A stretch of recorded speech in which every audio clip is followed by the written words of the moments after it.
Hey everybody, and welcome back to Kerbal Space Program RP-0.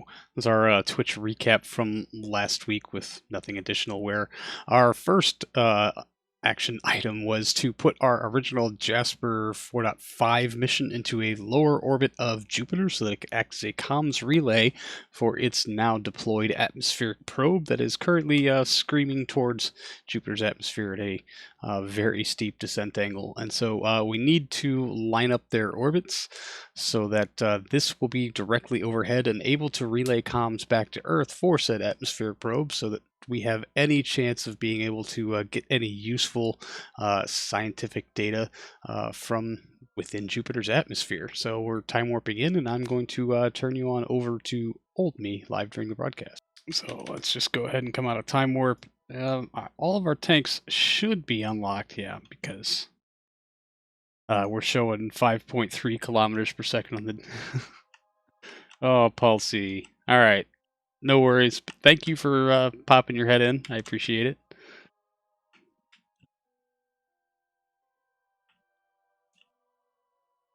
And actually, we've got a little more fuel in this little guy we can use, but I think we'll save that in case we need another atmospheric probe, although I probably won't have enough DV to deorbit itself after we complete this burn. And pop it out 10 seconds out. Let's... why is the AJ-10 not on? Come on, dude. Why? Ah, Jesus.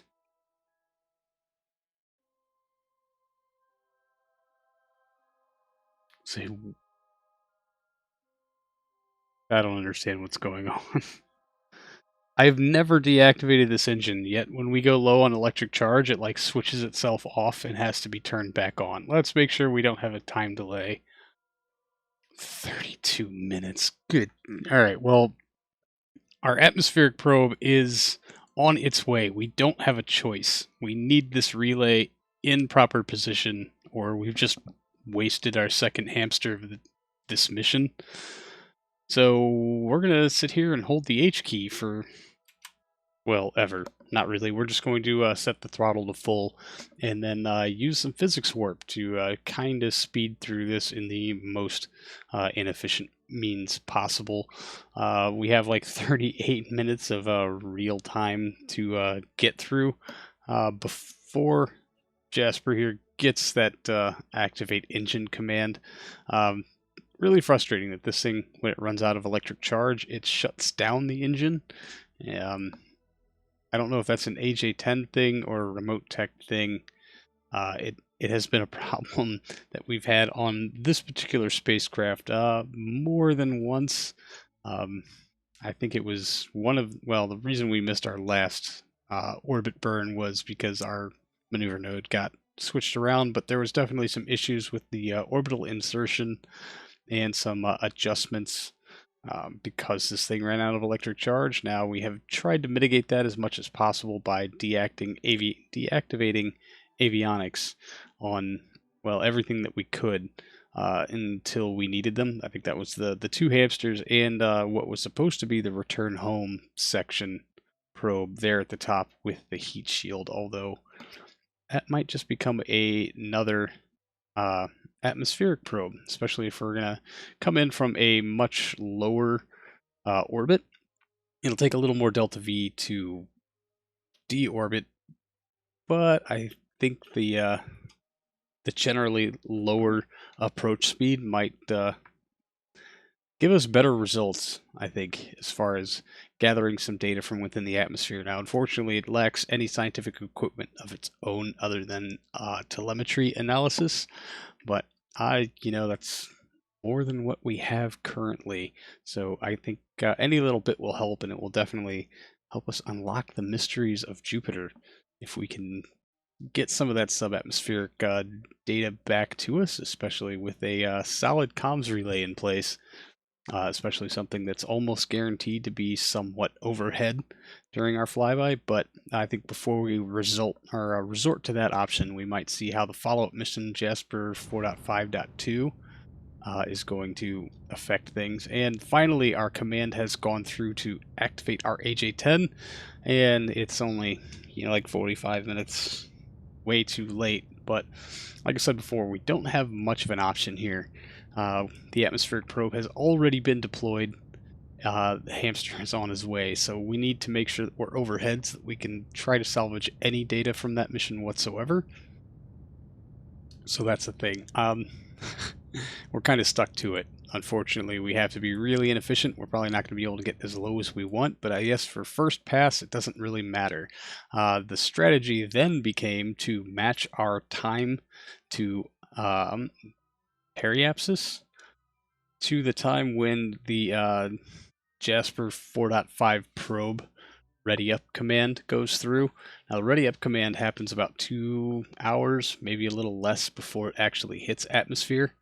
But if we can align our time to periapsis with right about when we think our probe is going to be at its periapsis, then we can make sure that we're going to be overhead and be able to provide solid comms signal for the entirety of its pass and relay that information back to mission control at Earth. So you'll see me spinning the spacecraft around kind of to and prograde, retrograde, trying to get that time to periapsis to line up so that hopefully we can actually get this thing still back on track here for its mission. And hell, I just noticed that we almost set ourselves up for rendezvous.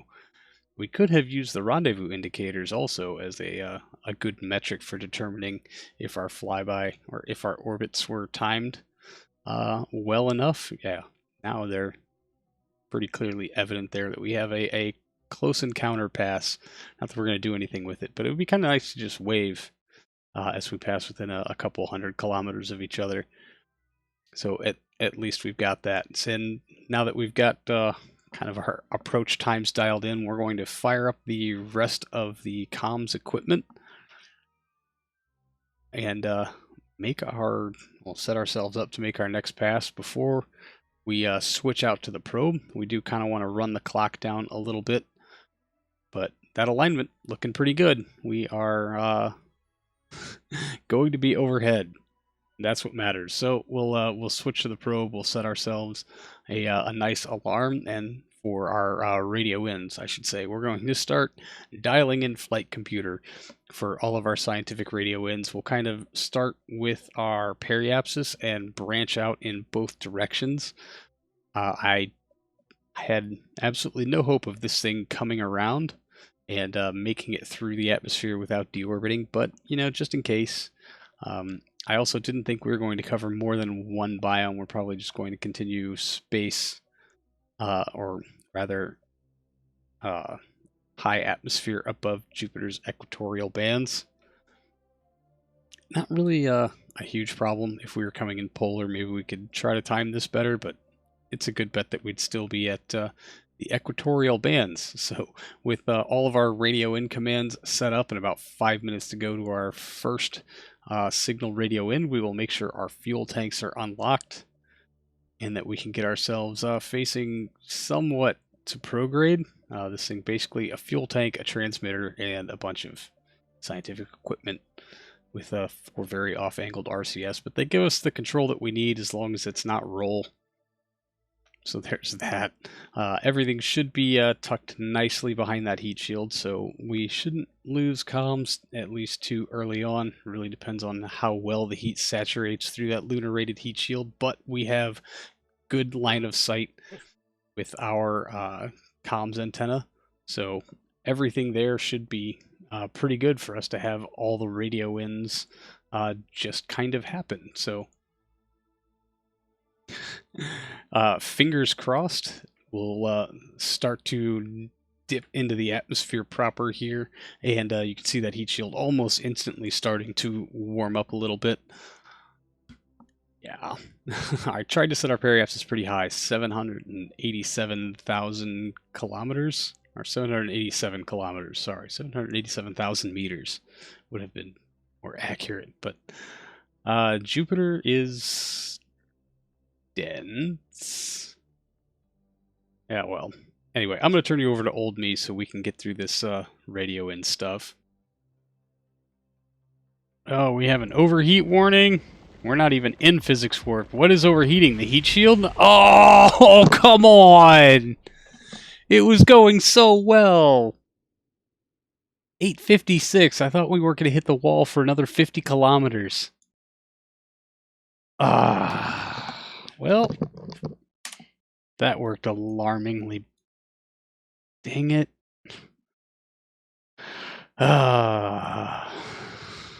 Yeah. Let's get a nice F in chat, please. For yet another hamster burned to death. It looks like the first thing to go was the heat shield, and once that was gone, everything else went very swiftly after it. So, lunar rated heat shields still can overheat. And, well, Jasper has gone 0 for 2 on being able to radio in atmospheric data from Jupiter with its hamster drop probes, but once semi-successfully from its capture pass, which I don't know, didn't even really capture, so I don't know if we can even write that part out as a success. So moving on from that failure to some new fresh failures, the idea has been floated across the desk at Crash Industries that since we have a functional drop base prototype that has been wildly tested on Mars, that this thing could probably be easily adapted for uses on the lunar surface. If any of you remember this long ago, our lunar research station, Rosalina Memorial Station, kind of ran its supply of data to process through its laboratory dry. Our last lunar mission was to gather more scientific data from other biomes, return to Tremonia Station in orbit, and then carry that data back down to Rosalina Station for processing. We didn't really make it past step 1, and the Lunar Program has been suspended ever since. But since we have a workable prototype that's kind of within our budget, and it's been very well tested. I mean, if you've got the TWR to land on Mars, you probably have the TWR to land on the Moon.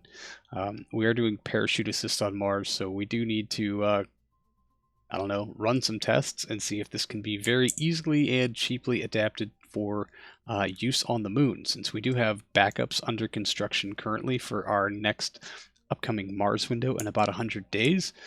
If the first launches of all of those go well, we could probably deploy the backups with slight modifications out to the Moon.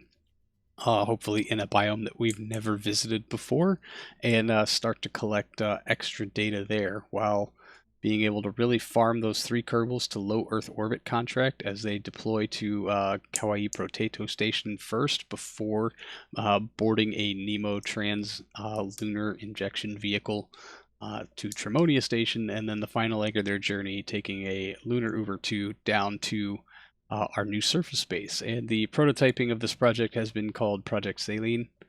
Selene. We'll work on pronunciation after we do some reading on the matter. But we are going to basically strip down all of the atmospheric interaction portions of this. The Aero shell does carry kerosene and liquid oxygen for the big main engine that will be used for targeting, deorbit, and then the first phase of terminal descent before it is cast off, and the very last few minutes of landing will be done on those Astris engines that are alongside the base core.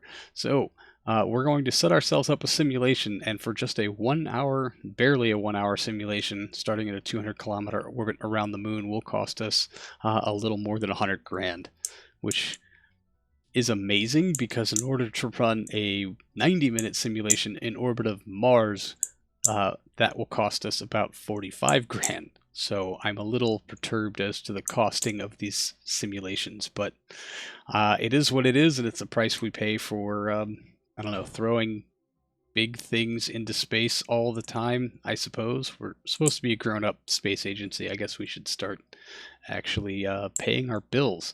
So the simulation is queued up. We're just going to set a very easy descent node and get ourselves on course. There's a very quick burn to deorbit us and put us on track. Now, these simulations will not focus on targeted landing. I'm going to do that in my own time on my laptop as well. I'm worried that it's going to screw up my practice for the Mars base missions because I can really only remember to do one thing at a time, and it's been difficult lately. So now that we are down to about 24 kilometers or so actual, we're going to fire up that big main engine and arrest as much of this horizontal speed as we can. I know this is a particularly inefficient way to do it, but we don't have great TWR on our final descent engines, so we need to really make the best of what we've got. Whoa, hey now, we turned around. Oops. So from 26 kilometers we can fall. We got 17 meters per second left on this thing. Let's let ourselves accelerate. Oh, we should probably take care of some of that horizontal velocity. 15 kilometers out. So ignition.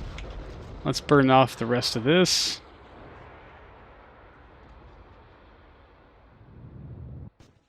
And there it is. Stage.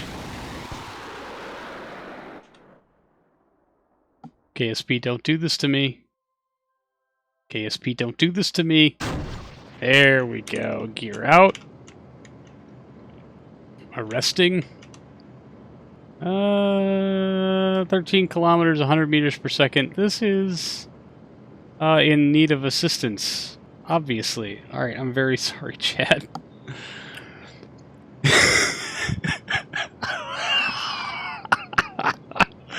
Poll ends in a tie. Project Saline is now the winner. Like Saline Solution. We're gonna spell it wrongly.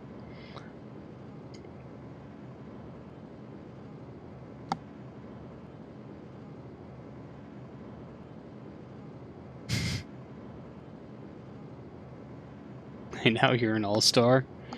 Come on now, get paid. Oh, hey, we killed that velocity very quickly. What's our altitude? 11 kilometers? That's what I get for reading chat and not paying attention. Surface velocity seems a bit off. 10 kilometers up to 72 now. I wish I had timed. There's some explosions. Yes. Up to 80. If we hold the H key, do we actually mitigate this fall? Yes, but only slightly.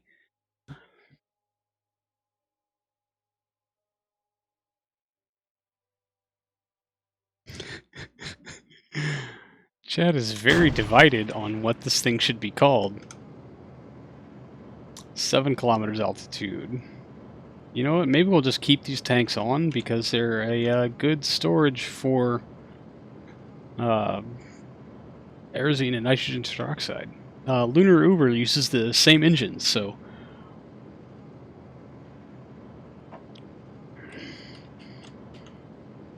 Five kilometers down.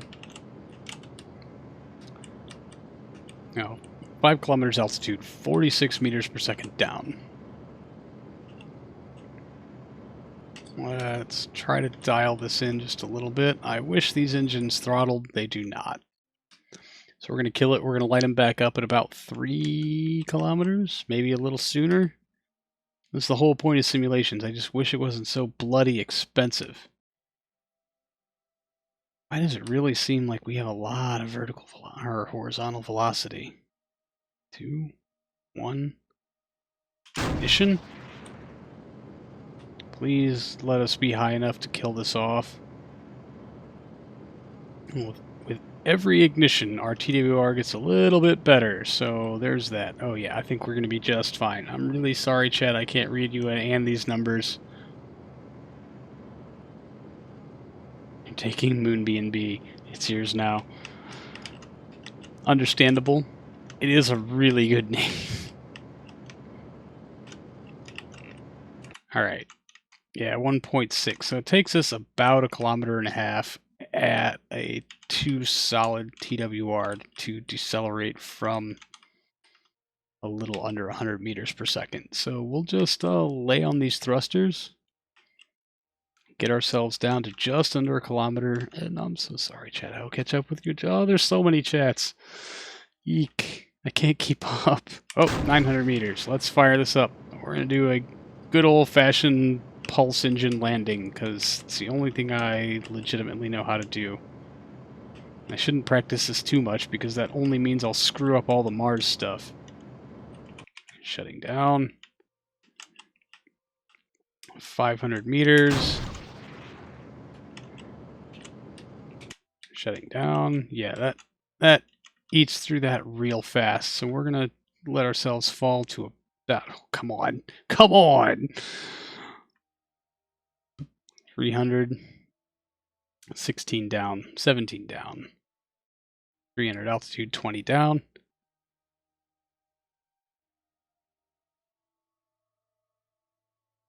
$100 meters ignition. Nope. Blew it.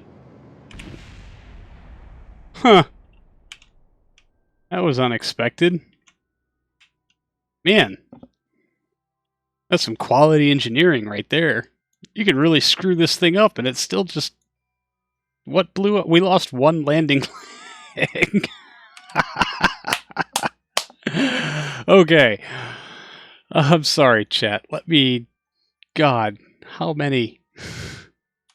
There was lots of commotion in the chat about how this should have been a very obvious failure, but for some reason the Kraken has decided to spare this simulation today, and it does really show how badly you can screw this up in a low-gravity environment and still pull out a win, I suppose. And Yegor, our brave Kerbal running this simulation safely, the air-conditioned comfort of mission control, is very pleased with himself for...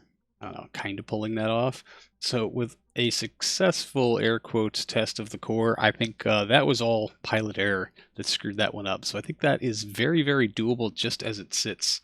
Although I did find a problem later on that really extends to the Mars missions also, in that the kerosene liquid oxygen panels are tanks that are part of the Aero shell are not cryogenic.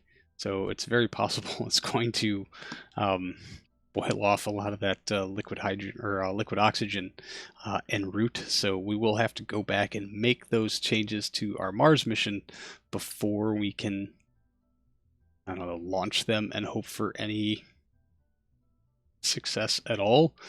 So the supply crawler is the heaviest module of the, program, and so this is the one where we're actually going to have to pay a lot of attention in getting it to work around the moon, because it, I don't know, it has the highest mass, it has the highest part count, and it's got the lowest available delta V for its terminal descent phase. So my first initial thought was to lighten it up and just kind of pluck at some of the supplies a little bit, although I really don't want to have to do that. We're just going to make some adjustments in tankage and allocation there. But I think we have the capacity on our lift vehicle, although we don't get the free delta V of doing aero capture at our target when we're going to the moon. But we don't need these rather ineffective structural wing aeroshell panels. So this will be the first one we're going to experiment with ditching those, although not in this simulation.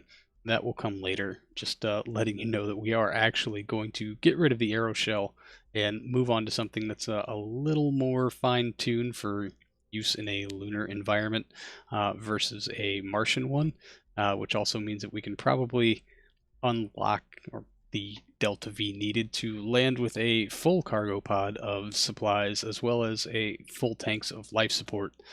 The other problem we're going to run into with this, which we won't really show on this live stream, is that adding fuel reserves to the supply pod, because we'll need to refuel our lunar Uber on the surface to get it back to its target station, puts us over like the 22 or 25 ton limit that we have for avionics on the rover itself, which makes it not drivable in...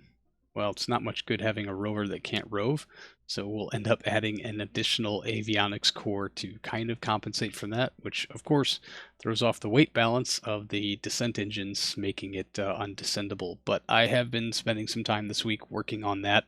I did post some updates to the Discord if you are interested in checking out our progress as far as how this thing has evolved since this live stream. So there's our deorbit burn. We are setting up our terminal descent burn and getting ourselves, I don't know, in a good place, making sure all of our thrusters are turned on. That's another problem I've had with this thing so far, and getting ourselves up to set up to try to make this landing pass and see how well this thing works out in its current iteration.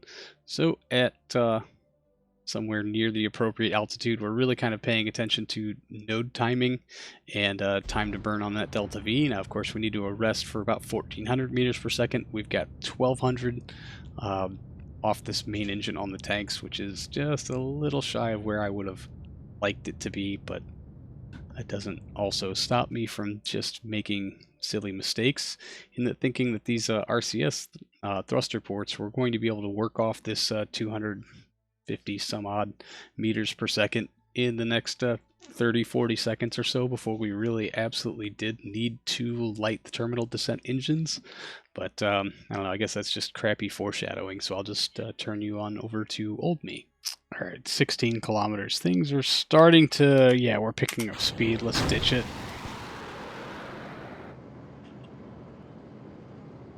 And how about you angle to retrograde, and let's hold the H key for a little added bonus.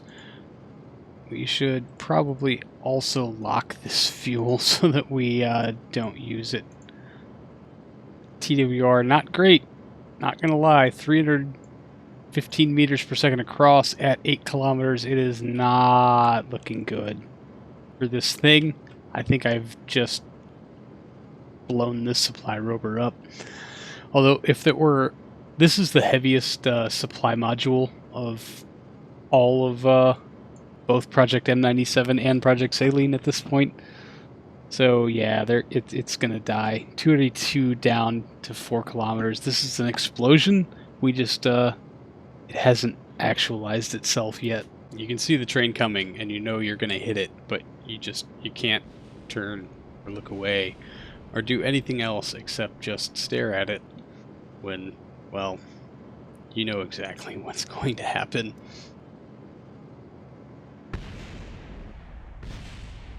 Yeah, an impact at about 250 meters per second is not going to work. So we're going to go back and work some things out and see if we can't make this thing work. Anyway, that's going to do it for this episode, everyone. Thank you so much for hanging out. I really do appreciate it. And I will see all of you in the next one. So until then, see you later.